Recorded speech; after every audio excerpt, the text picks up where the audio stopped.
How many times did we see the same thing where he like calls her into a room and she's like, please don't. And he's just, come sit on daddy's lap, little girl. And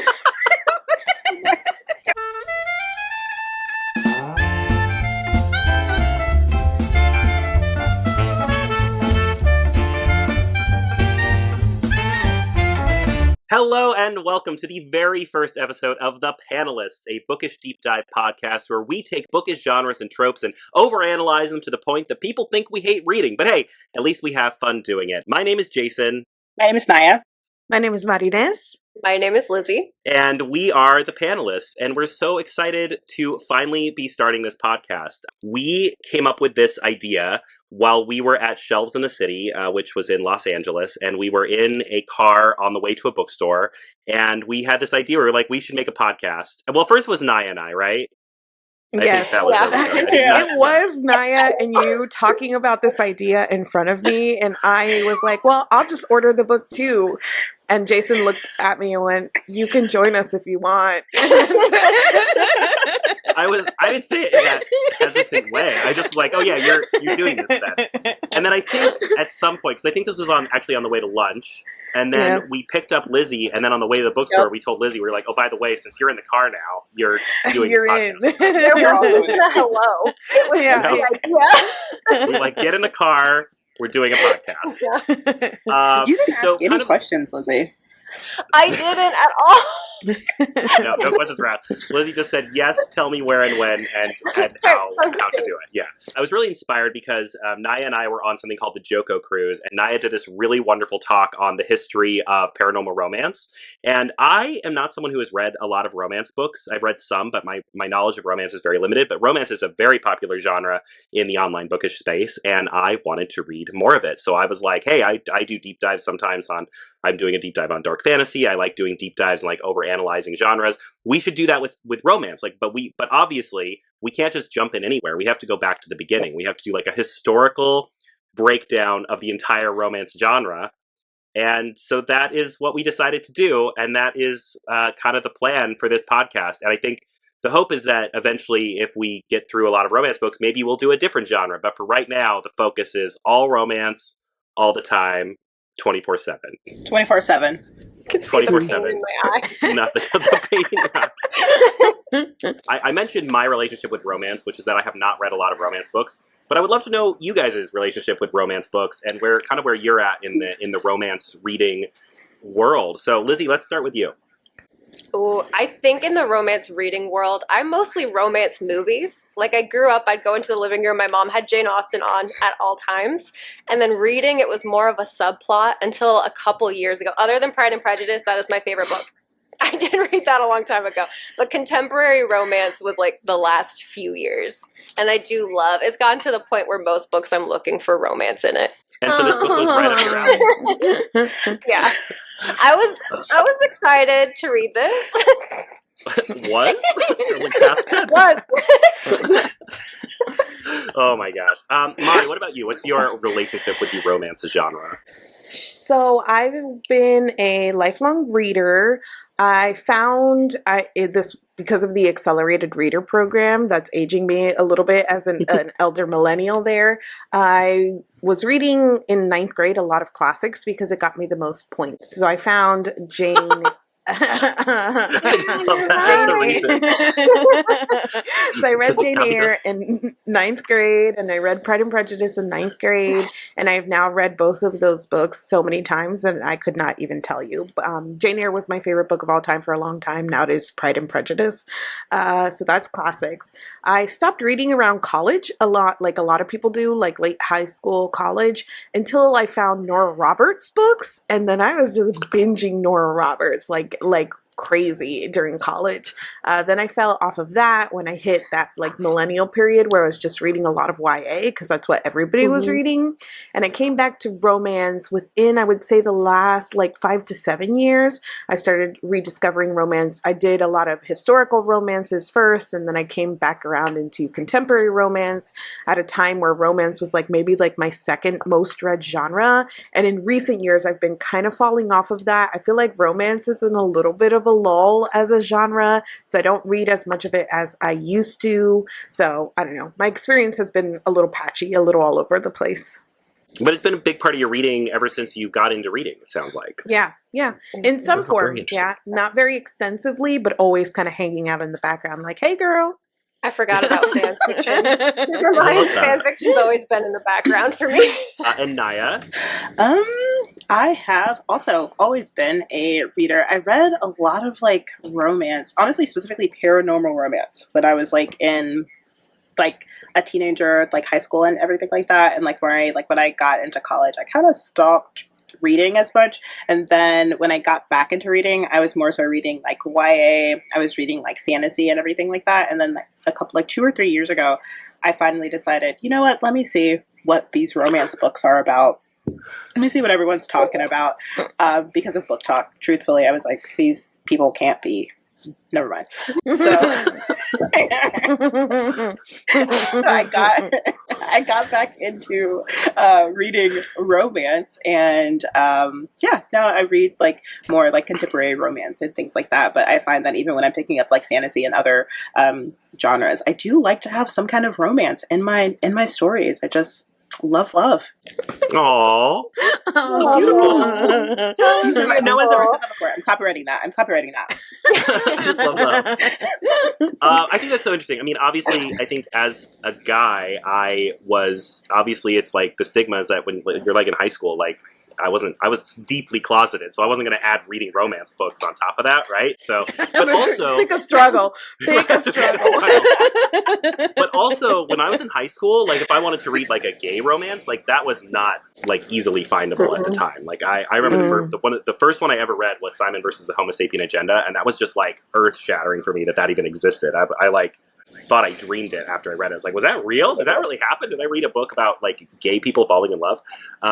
So it's very interesting. This will be a very interesting discussion as we go week to week because all of you have such deep roots in romance, and I feel like I have, like I'm just arriving to the party. So it's very exciting. I'm very excited to hear all of your thoughts. Yeah. So I want you to imagine you're in Los Angeles, California with us. We've just had a delicious Thai food lunch. We're standing on the sidewalk. And we decided, well, let's look up what was the very first ever romance book. And we discover the book that we're going to be talking about today called Pamela, or Virtue Rewarded. And without asking any questions, we all downloaded it. And yes. And what ensued... They weren't answered. was this book that we read together. And oh my goodness. We're going to get into a lot about the book, but obviously since we're doing a deep dive of the history, I think it's important that we start with a little historical context. So, Mari, would you please tell us a little bit about Pamela and its how it made its historical stamp on the romance world?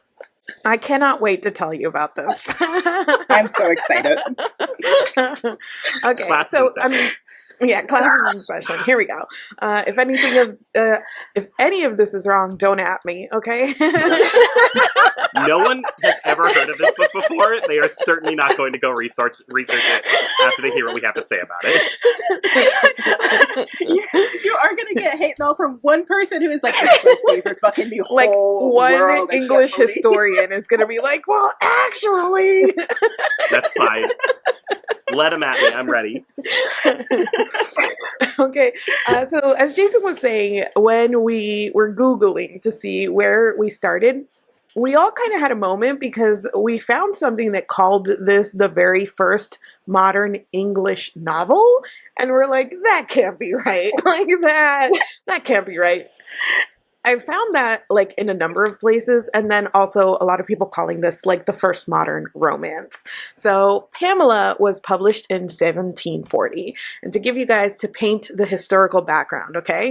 In 1740 in England, this was a moment of lots of cultural and social change. So the country itself is in the middle of early Enlightenment. And this is a time when people have a lot of ideas about like reason and individual virtue and personal morality. And before this time, much of European thought was more about like classical learning and religious doctrine and the absolute power of monarchs. So lots of powerful people in charge. Here comes the Enlightenment, and people are like, what if other people had like lives and virtues and thoughts? The Enlightenment. Wow. They're onto something. Yeah. In literature, this meant that prior to Pamela, a lot of like the big stories that we were getting, they were epics, right? So stories that emphasize divine providence, fate, noble ideals, and things like Jonathan Swift's Gulliver's Travels, John Milton's Paradise Lost, Daniel Defoe's Robinson Crusoe. So big epic stories. And along comes Pamela. And instead of gods or kings and distant lands, we're reading the intimate letters of a 15-year-old maidservant trapped in a horror story. Trapped? I'm sorry. My bad. You mean trapped in a dark romance novel, I think. She is in a romance, exactly. And instead of battling giants or charting uncharted lands, she's fighting tooth and nail to preserve her bodily autonomy. From her wealthy employer who keeps trying to corner her, bribe her, and break her down. Okay, back to history. I gotta say, I really felt like you kind of sold me on this book a little bit just now. Like, you made it sound pretty. I feel like we read a different book. Not making it sound good. Did you? I did feel like I was in a horror story, honestly, the entire time. Okay. Back to history. During this time, there was a growing middle class who didn't see themselves reflected in these older forms of literature, and they wanted stories that spoke to their values, things like hard work, emotional sincerity, moral integrity, and for many women of the time in particular, a deep interest in conduct and virtue and how to navigate an increasingly complex social world. And seeing all of that, a lot of that reflected in Pamela makes sense when you learn that the author, Samuel Richardson, actually set out to write a kind of self-help book. Stop. Was he hoping? Yes. Was he trying to? Oh, no. Because it wasn't Pamela needed help, but sorry. Someone needed help. Okay, so Samuel Richardson was born in 1689 in a rural place in England to a modest family. His father was a carpenter of sorts, and he was apprenticed to a printer in London at the age of 17. And he spent most of his adult life in the publishing world. So this was like a man, like he was in the know. He was in the industry. He knew what was selling. He knew what people were talking about. And he was approached and commissioned to make like a model conduct book, like, you know, something that people could reference to know how they should react in certain situations. For instance, a young lady who was being approached by her master who was making advances on her, how would you react? And so that was the book that he was supposed to make, this conduct book. So he started with that scenario, and then he was like, I'm on to something. And he just kept writing.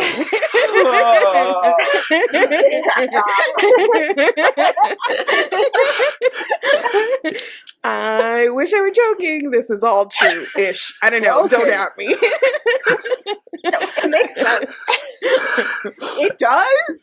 It makes sense when you read it. It's like an instruction manual. Yes. Yeah, okay, and I feel like a lot of men do this today, too, where they're like, I have an idea about something that will help women, and then they just keep writing. So it's not too hard to believe, I don't think. True. Oh my God, this is like the 1740 version of a man with a podcast mic. Like he's like, I have thoughts. Very much. So, you know, he wrote Pamela, and the book was a massive success. People were obsessed. It went through multiple printings. People read it out loud to each other, wrote responses to it. There were even like staged amateur plays to it. But even then, some people hated it. It was very controversial because it depicted a lower class girl being morally superior to her social betters. And then That's why they hated it? Yes, that's why they hated it. That was definitely my main concern when I read it too, so I get it.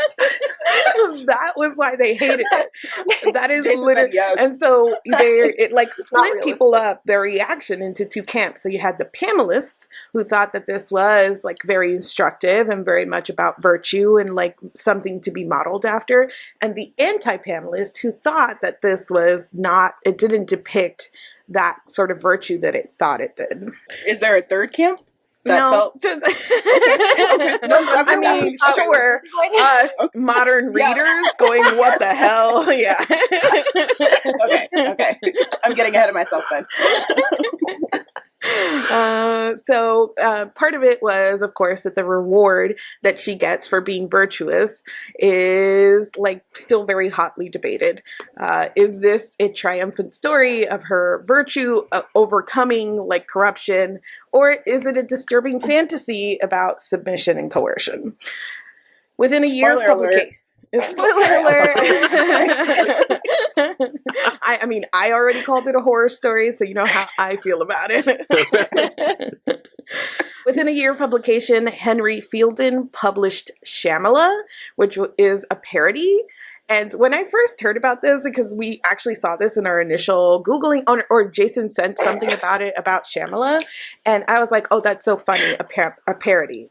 But the parody is actually about, I think that this upset me more than Pamela. The parody is actually about Pamela being reimagined as a manipulative, gold-digging liar who pretends to be virtuous in order to trap her master into marriage. How did it get worse? That was the takeaway. Yes. Okay. Because again, these two camps are like, this depicts something that is virtuous versus like, no, this is not virtuous, and Pamela's like a liar. This was kind of interesting. You know what? I'm going to ask a question about that later. I think there's something. I don't want to use the words "there's something to that" because that sounds like I agree, but I do think I do kind of see where that conclusion, where someone can have that takeaway. We're going to talk about it. It's coming up. We need to. I need you to elaborate. I do need you to elaborate. We'll discuss. Yeah. Okay. Pamela Also, is kind of a banger, though. I mean, that's a yeah. good name. Pamela is really funny. That was meant to be. 1 star over Pamela just for the name. So it gets fair. 1 star. Exactly. Okay, final thing that is worth noting is the structure of the novel itself. It's told entirely through these letters and diary entries.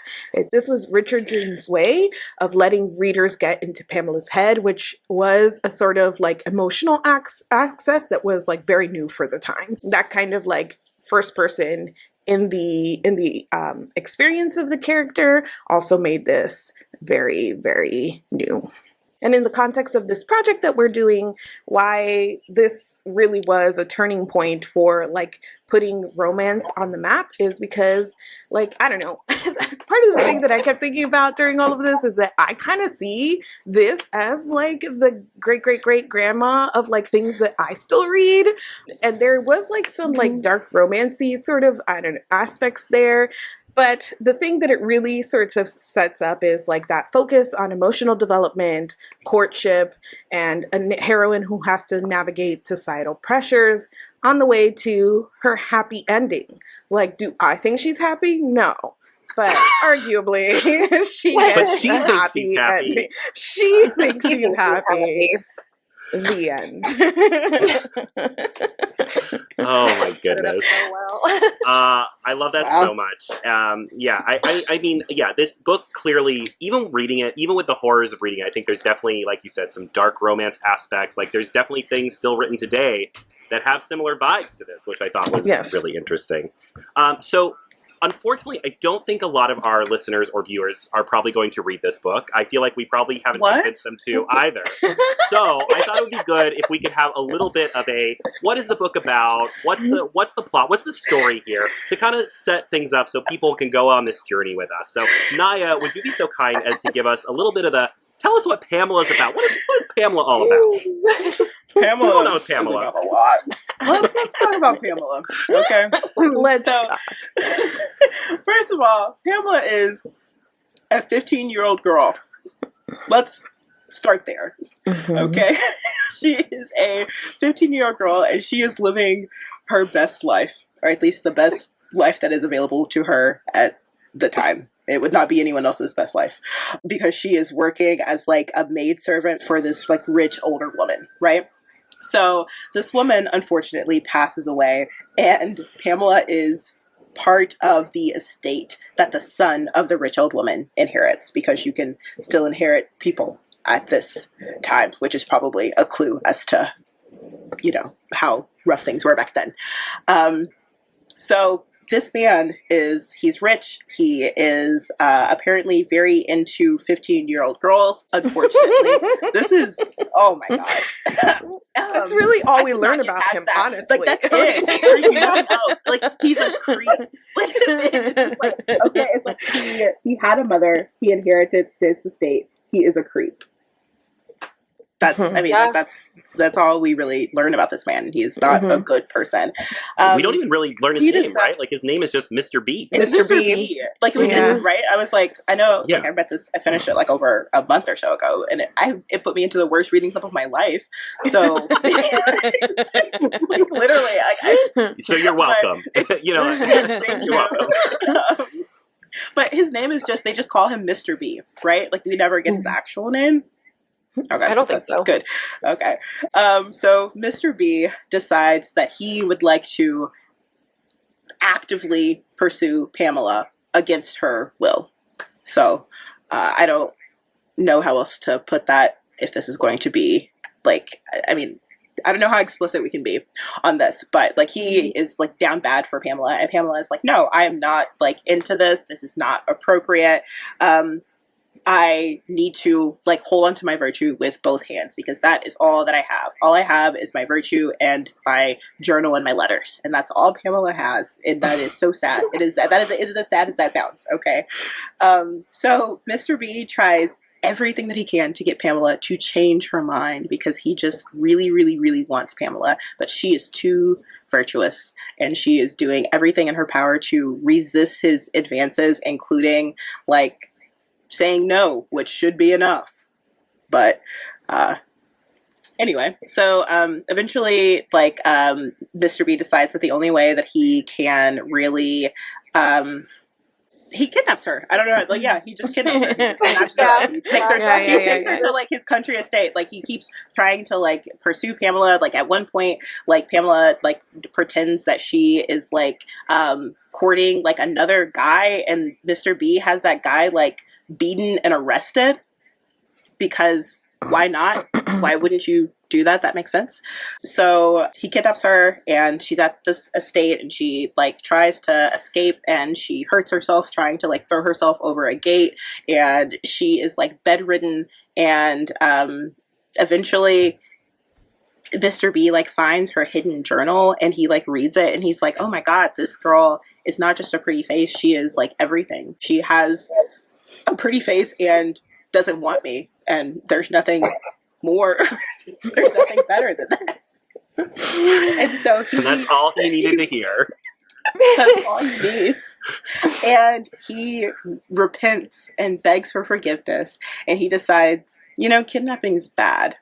You know, he decides that that's not a good thing, and so he lets her, like, he says he's gonna let her go, but he sincerely, like, he actually like proposes to her and says, hey, I really do want to, like, I want to marry you. And Pamela says, okay, even though I didn't want you before, even though you have ruined my life, essentially, you've done all of these like really terrible things, I will marry you. And so she marries him, and she is able to, I guess, make him a better person. Like, I guess, like, in the text it reads like she makes him a better person, but like, I don't know. Anyway, so she marries him, and through her gentle influence, she is able to make everyone around her a much better person, and she is able to have high society finally like accept her, even though she's a poor 15-year-old maid. And I at the take a shot every time Niah says 15 years old. I mean, to be fair, by the end of the book, she's probably closer to 16. So that's actually if that helps. That book did age me. The book took 15 years to read, ironically. That book felt like 15 How long years. is the book? It's 500 and something pages, right?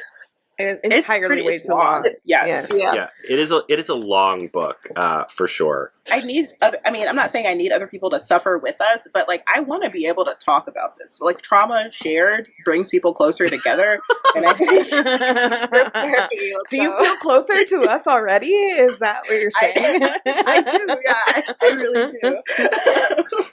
Oh my I know god.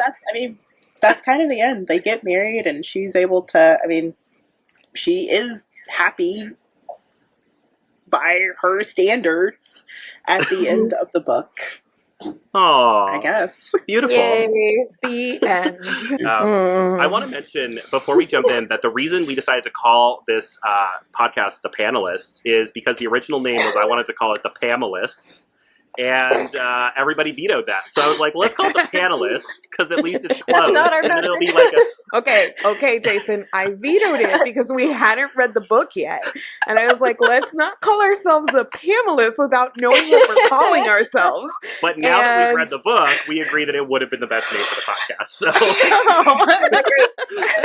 So, missed opportunity. Now that we've read the book, I think you made a really good decision. So, first and foremost, obviously, like, the reason we read this is because it's considered the first romance book, right? Would you categorize this book, like, after reading it, with all of its bells and whistles, would you categorize it as a romance book?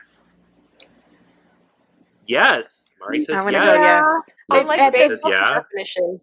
Base level definition. Do I think that this is romantic? No. But like base level definition of romance, I think it meets the qualifications. Yeah, it Yeah, does. The like happy ending. Yeah, what are the base level? Like, what about it? Like, what does a book need to have for you to consider it a romance book? So, like, genre definition of a romance, I think really comes in two parts. One is it has happily ever after or happily for now.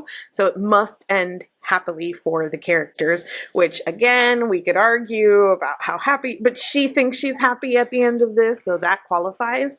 And happy two for the is characters that, and not the reader, right? right. And two I don't is think I've that ever been so far away from happiness as I don't think I've ever been so far away from happiness as I was while I was like I feel a reading little the book. worse off. Yeah. But Pamela feels great, so that's number one. So, and you said number two, so the second thing that's important.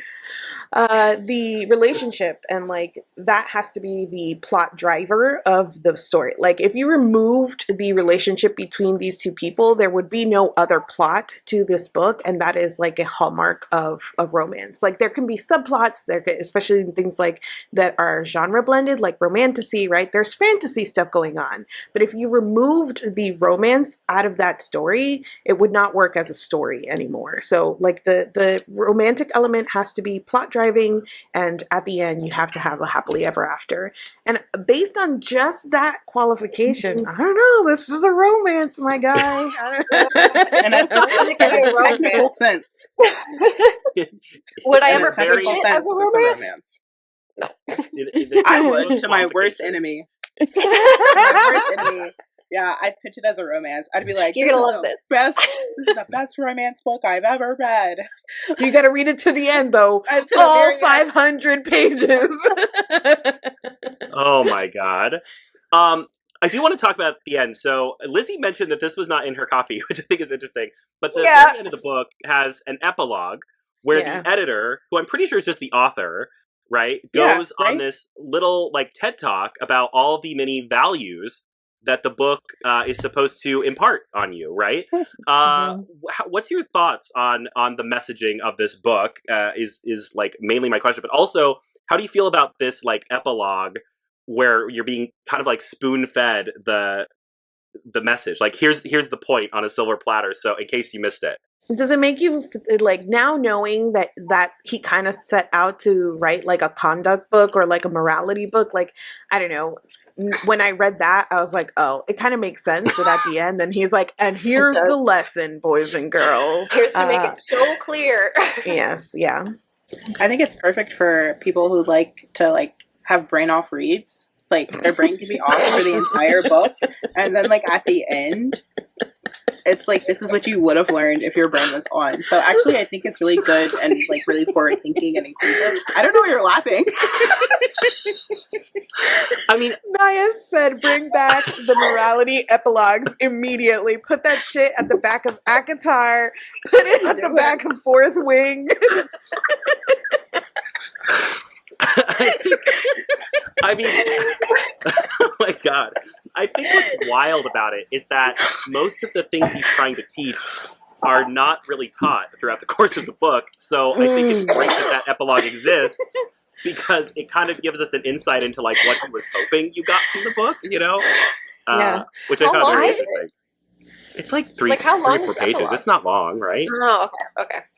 I think I had this experience again, really being like, wow, everything always stays the same. Where I've heard authors talk about their work before, and I'm like, that's what you meant? Or like, that's what you think you did in that book? Because that is not what I got out of that book at all. So I had a similar sort of, I mean, I kind of got what he was saying, but it's so hard. This is one of those books that it's really, really so hard with like modern sensibilities to take at all at like the face value of what it was trying to do for its time. It's just too big of a gulf. I can't reconcile. I can't put myself in those shoes. And the way that I can maybe with like other historic, like, you know, classic romances and things like that, where I'm like, okay, like women aren't treated the best, but I can still like see what's happening here. I didn't even try to put myself in her shoes. I was like, no, I'm not a pimp.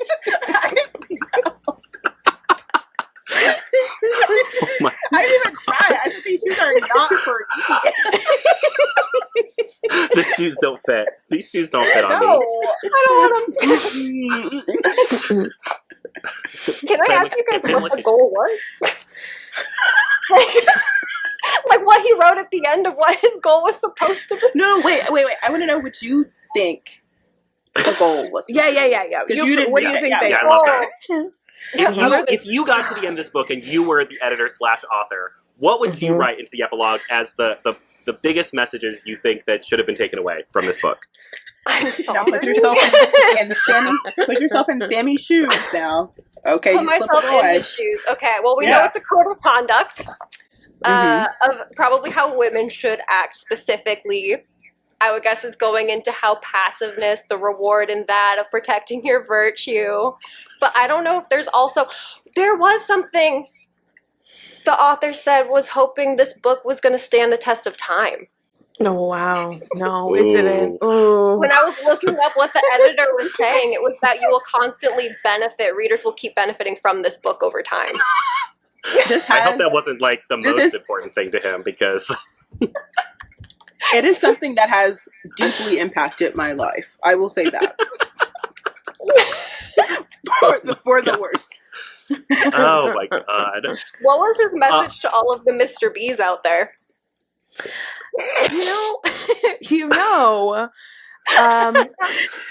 There's actually like part of the reason that like the anti-Panelists were like so up in arms about this is because he was trying to say that like rich people weren't above being like morally bankrupt. Like I don't think that he has a friendly view of Mr. B in any sort of way. I mean, I think he also thinks Mr. B changed or can't, like people are worthy, like they can change. I think that is definitely a message here. But I think part of the problem, the hubbub that all this caused is that he was saying like, I don't know, some rich people suck. And they were all like, but we're rich. And you know what? Now that's a message that I can get behind. That did withstand the test of time. And they kind of tried to do that with the sister. That's Lady true. Davers. was trying to make a comment of like the money doesn't matter in comparison to Pamela's virtue. Exactly. I see it. Yeah, I mean, there are small moments in this book where, despite its best efforts, it actually does like make a point, but they are few and far between, like very rare. They're buried under like so many words, and like we keep saying, how many times did we see the same thing where he like calls her into a room and she's like, please don't, and he's just, come sit on daddy's lap, little girl, and then he kisses her and she like fainted so out of she was gone so many sheer panic so many times in this book. That is kind of the only thing that saved her too, was fainting. Yes. Yeah, I mean, yeah, she had fainting down. It was definitely a survival tactic, and she used it very well to her benefit, as much as possible, because there were so many times, like you said, this is definitely has like horrific vibes to it. I mean, I think one thing that really stands out to me when we talk about the horror of this book, and I think it really stood out to me because of the conversations that are happening right now, in the United States and our government, is there is a moment where he like dresses up as a woman to like try and sneak into her bed, which is crazy. And of course, it takes a straight man to write this horrible thing happening, which is like the irony of it. But it definitely is like, the first half of the book really reads as like a survival horror story, which is why when everything shifts in the second half, it's like, what is happening? Like, what? I think that's a really interesting thing, because as we move forward and we read other like romances, like when we get to Jane Austen, when we get to the Brontes or whatnot, we're going to see women's sort of perspective on exploring like less sort of autonomy and what it means to be a woman in this time, right? Where marriage is actually the goal. Marriage is often what is going to like literally save your life in a lot of situations for these heroines that we're reading about. But to see it from the perspective, like from Pamela's perspective, it actually feels horrific, because what he's putting before us isn't like, the Lizzy Bennet, my family might be poor if I don't marry rich, and that's like the dread. He's like putting physical harm and there in a way that I found so like jarring, and not to say that stuff can't be represented in fiction, but I think the thing that makes it even more jarring here is that like the whole thing is that she's rewarded in the end for withstanding like her multiple attempted rapes, and so it was just like it is. Yes, the shoes don't fit. It is not easy to like bridge the gap of like reading this now to what he was trying to say back then. I completely agree. I think it was so like reading it was so I mean, I'm joking about it and I was like, oh, it was terrible, but like it was really difficult to actually read that and think, this is a 15-year-old girl who is going through this, and she's like she shrugs it off and like gets up the next day and it's just going to work. I'm washing the dishes. Hope he like doesn't try to corner me again, Part of it too is like he I talked a little bit about like putting it in letter form and having a lot of this interiority was like different for the time, because he really wanted to put people in Pamela's head. And I feel like that was at least done effectively, because I felt like so much stress for this girl. Like a lot of the repetition in this is her like praying to God and being like, poor horrible Pamela, like what am I supposed to do? She literally saw no way out. She was thinking about like ending her life because she saw no way out of this. And it was like you're so deep in her head and in her letters and in all of that it becomes like a very harrowing like reading experience. I was thinking my heart was dropping every time a letter would cut off because she thought she heard his footsteps. That's when I was like, I'm in the middle of a horror movie. Like I had to put the down in 2 seconds. He's outside the door. Yeah, He's it's definitely. I hear him. Oh my God. She became like afraid of closets. She was like literally like having a very, very difficult, horrible time. So I don't know. Circling back to your question of like whether or not this is a romance, I totally hear where that question is coming from, because for so much of this, she is like literally fearing for her life, like in this situation. Yeah, not really romantic intentions in the beginning. He's just straight up trying to ruin her. Yeah, it's not until like the volume 2 when they're like, oh, do we love each other? Yeah. Actually, I think I love. Wow. Oh my God. You mentioned being inside her head, and I kind of alluded to this earlier, and I said we'd come back to it. So I want to pose a question, and it's something that I thought about, and it's something that when I was researching the book a little bit, I came across people talking about this a little bit, and I'm curious to hear your thoughts. So Pamela, something I noticed about Pamela is she starts shaking her head. She's like, oh no. Oh no. Pamela frequently talks about in her letters how wonderful she is, how she is, everybody loves her, she is everybody's favorite person, she is making everyone's life better by existing. And so my question to you is Pamela as virtuous as she seems, and do we think that she is a trustworthy narrator? Yes, I think she's trustworthy. Lizzy just gives a thumbs up. I also think she's 15. Mm-hmm. You know what I mean? Like, there's like a sense of like innocence of like, and self-centeredness. I don't know about you as a teenager, but I also thought the world revolved around me, you know, in a way that, you know, when you're young, also, I don't know, she has nothing else going for her. She's like a poor woman who found herself in a pretty good situation that all she thinks she has going for her is being like amiable and working really hard and maintaining her virtue. And so like I feel like that does affect her own view of herself, but I trust Pamela out of anybody in this book, even the side characters, the other servants, everybody sucks. The only person I trust is Pamela. Let me defend my humble queen. Okay? Yes, please do. Not humble. Anytime she is talking about, you know, the good things about her, it's from someone else's quote. She only quotes good things about herself, but she does want that to be known. So-and-so was saying, I'm like really pretty. So that is true. Also, I do trust her as well, because just the author's goal of this is to give you a role model and an example, like this is what we're striving for. So you kind of have to trust her if she is fair. That honest person. I also like I take issue with like if you read this and you come away with but Pamela is not trustworthy, I have follow-up questions. I need to know why you read all of this and your question is if the girl who has high self-esteem really should be trusted. Like I don't the teenage girl.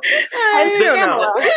The one thing I'll say, you mentioned that, you know, she's a teenager, and that is a big reason for this. The thing that makes me think about that as that to me seems like really subtle, smart characterization. And I question if a man in 1740 would be able to write that. Like, if he, like, I feel like the fact that he represents a 15-year-old girl so well is probably on accident, right?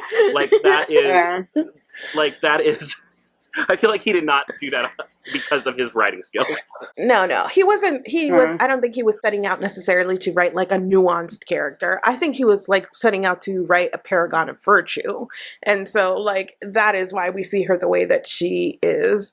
But again, I don't know. I guess in comparison, if you're asking me who I trust in this story, at number 1 is Pamela, and at number 2 is nobody else. So,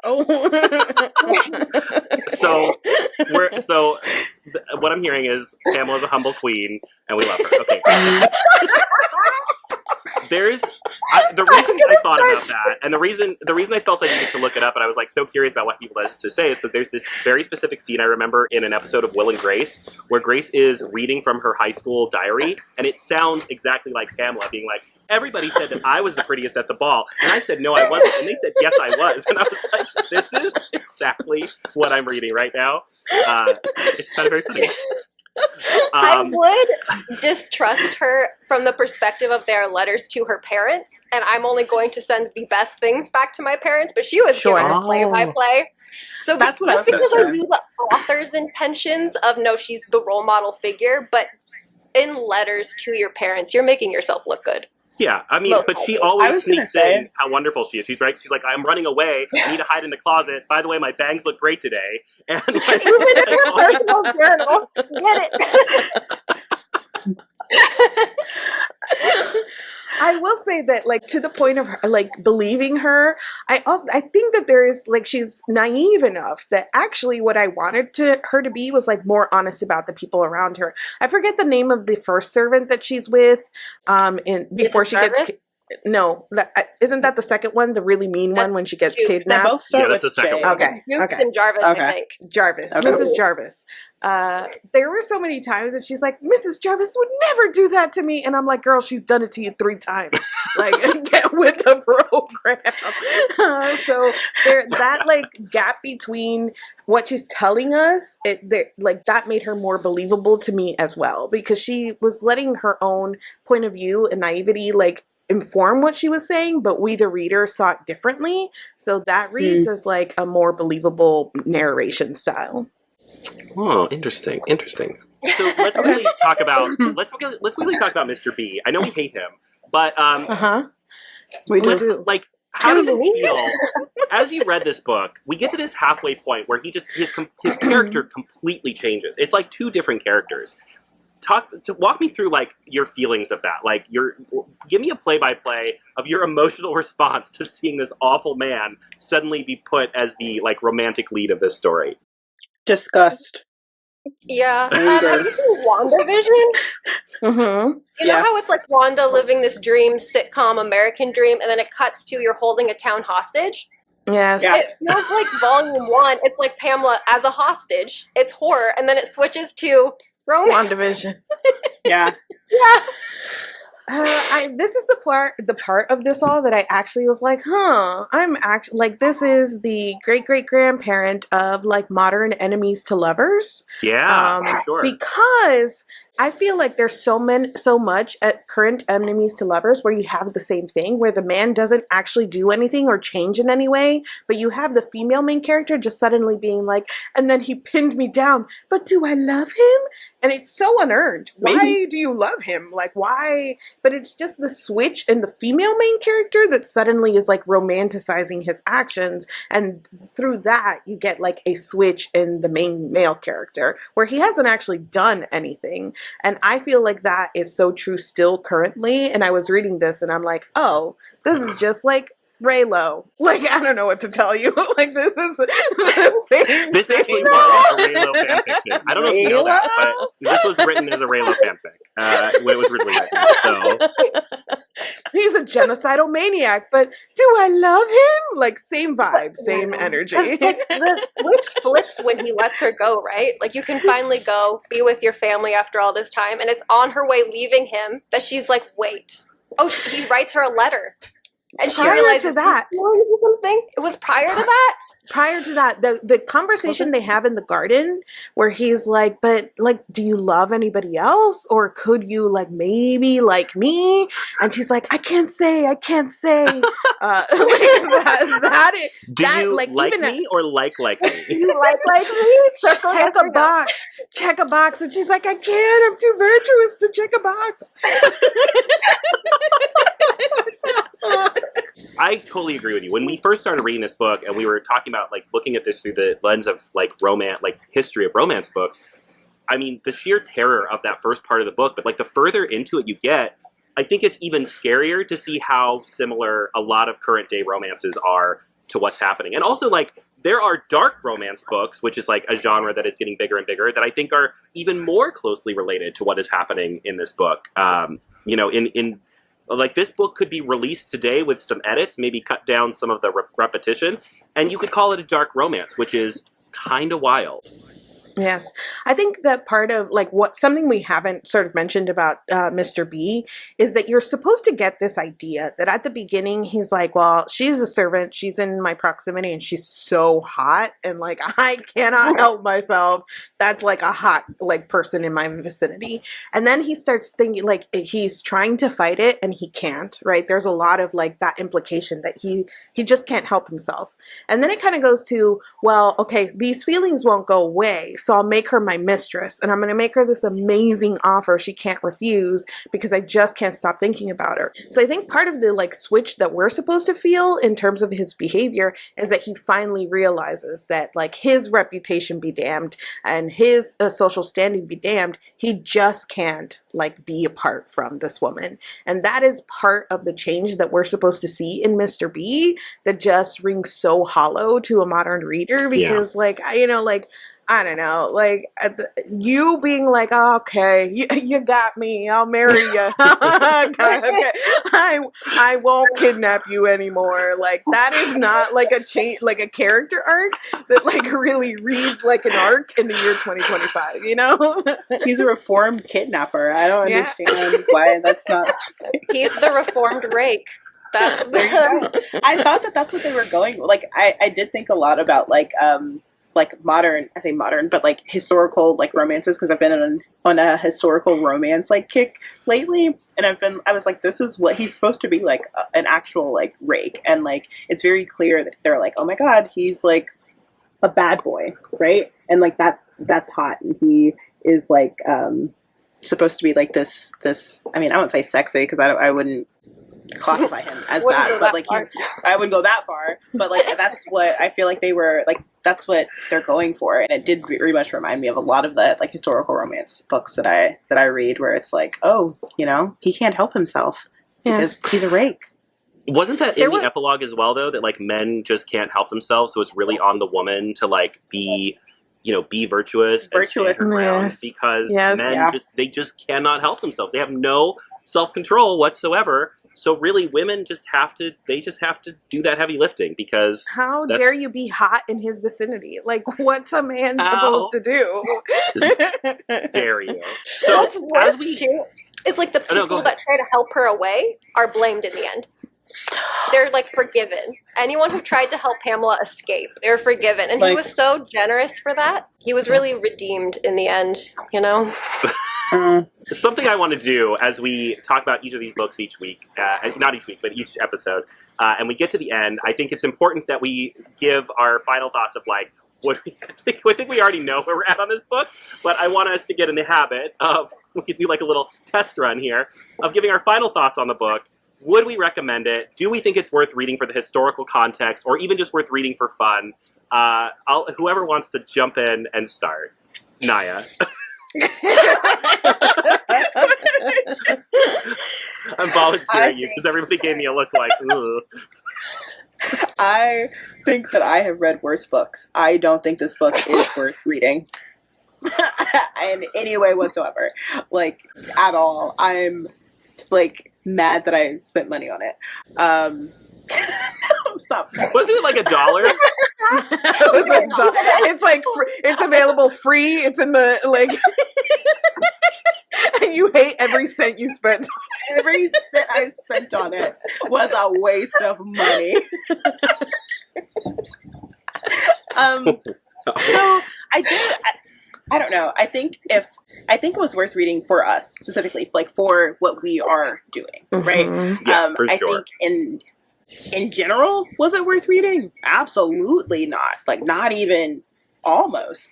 Was that too harsh? But it's the way I feel. It's fine. If it's not too hard. Feel, it's the way you feel. Follow your heart. Yeah. Follow your heart. Yeah. I'm gonna like agree. I think that for like a casual reader, there's not really a lot of reason to read this. I as much as I was like like every time I picked up this book to read it, I was dreading it. I did not have a good time. I do feel like I gained something, like in terms of like context of the genre, and like, I don't know, I think that it's really interesting to put this in its time period. So I feel like, again, yes, for this project, and if you are interested to like read the first romance novel, there is something here that like connects to the modern romance novel. But unless you're like really doing it for like the education or like that, I wouldn't just casually recommend this now. Unless you want to like, it's one of those things like, have you ever seen that they turn trailer into horror trailers by just adding like scary music? Like if you read it like a horror, Like, I feel like maybe you just. Yeah, I think that's fair. Yeah. Lizzy? I agree. I don't think I would casually recommend it. I think it could be really interesting in a class if you're writing a report on it. I agree. I do feel like I gained a little. Well, I don't know if I gained anything, but reading it, I could tie it into things. I was like, oh, this is like a Cinderella story. This is like the rags to in the most extreme way. So I was entertained. The audiobook was low-key kind of fire. The audiobook was low-key kind of fire. I agree. It was kind of fire. I don't know what to tell you. Like, I was having moments where I was like, oh, in the bed? In the maid's clothes? Like... Like, I was in it. I was really in the story. Immersed, you could say. So I was entertained, I guess. So maybe I would recommend this with a bunch of disclaimers. Even though I would classify it technically as romance, I'm never going to tell anyone to read this as a romance book. You're right. Just add a horror soundtrack to it and you'll be great. Yeah. I do want to mention there was a moment, there's a moment in the audiobooks. So the first big chunk of the book is just her writing letters and back to her parents about all the horrific things that are happening, right? And then at a certain point, Mr. B says, you know what, I'll let you go home. And she gets in the buggy to go home in the carriage, and the book and the audiobook cuts to like a little did she know her horror was just getting started. And you know this because it's 20% into the book. You're like, there's no way this is it. And I listening to the audiobook was like, oh my god, here we go. Little did Pamela know her bad days were just beginning. So the audiobook is great. Pamela literally got lured into like a candy van. You know, like, little girl, do you... Yeah, for sure. I think, as someone who really likes the historical context of genres, and especially when I explore genres, I'm really glad I read it. I mean, I think the other end of this to me is like a book like Lord of the Rings. Like, I love the Lord of the Rings, and I also think it's a great place to go back to when you're looking at like the fantasy genre, right? Like, especially the modern fantasy genre. Mm-hmm. A lot of modern fantasy, uses things that were created in Lord of the Rings. But also I love reading Lord of the Rings. So this book is like the opposite of that, where a lot of modern day romance still use things that are used in this book, but I did not enjoy reading it, and I would not recommend it to somebody unless they really wanted to explore that. I think what you're probably better off doing is reading like a summary of the book if you're interested in it, and then reading about the history. I actually feel like the history of the book and the historical context of the book is more interesting and worth looking into than the book itself. So that would be kind of my recommendation. So the next book that we're going to be reading, though, is one that a lot of you have said that you really love. So I'm excited to talk about this one with you, which is going to be Pride and Prejudice, which I think a lot of people consider to be the first romance book, even if it isn't, because Pamela exists. Rip, Mr. B would have loved Wickham. Okay. I saw something that said that like Pride and Prejudice was like the anti Pamela. Mm-hmm. And so I'm very curious to like go from reading Pamela to reading like Pride and Prejudice. I also don't like Pride and Prejudice, so this is going to be like really So you've got two people. I have not read it since like college, and so I'm excited to read it again, with a different outlook on life. We'll say that. Yeah. It would be kind of cool if you disliked it, though, to have different opinions. Because I remember when you first pitched Pamela to me, we thought we might disagree on liking the book. No, that was a consensus. Yeah. But yeah, I think it will be very interesting to read it with this particular eye of like looking at it historically, but also coming off of Pamela and looking at, because Pride and Prejudice is written in a similar sense, right? It uses the letter format, or no? No, there are two like important letters throughout, and Pride and Prejudice is funny. Pride and Prejudice is like has humor. Like the narrator it's very tongue in cheek in places, so it's like even tonally very, very different than Pamela. But thematically, it shares a lot of like women in this time period, marriage being really important, sort of thing. And we do see a flip on the main male character as well. So there will be a lot of parallels, but they are not similar in tone or execution. Got it. Okay, cool. Well, I'm excited to check it out. So, a couple things, and then I'm going to give all of you a chance to say where people can find you. So, this is a brand new podcast. So, I cannot actually tell you yet where to find the podcast, where to listen to it, any of that. We're just starting out, all right? It's a baby podcast. In the future, this will be the part of the podcast where I tell you, and if you'd like to listen to us, you can go do that on, I assume we'll be on anywhere where you can find podcasts. So hopefully we're where you listen to your podcast. But in the meantime, this is, what I'm telling you now is if you want to listen to this as a podcast, if you want to like and subscribe and add, how do they do that on podcasts? They add it to their want to listen list. What is it called? Great. Okay. I don't listen to podcasts, so I really don't know. I know what you could do. You could go and you can subscribe possibly and give us a rating. I know that ratings help on podcasts. Unless you didn't like the show, and then I prefer if you don't look at the description, don't find out where we are, and please avoid us for the near future.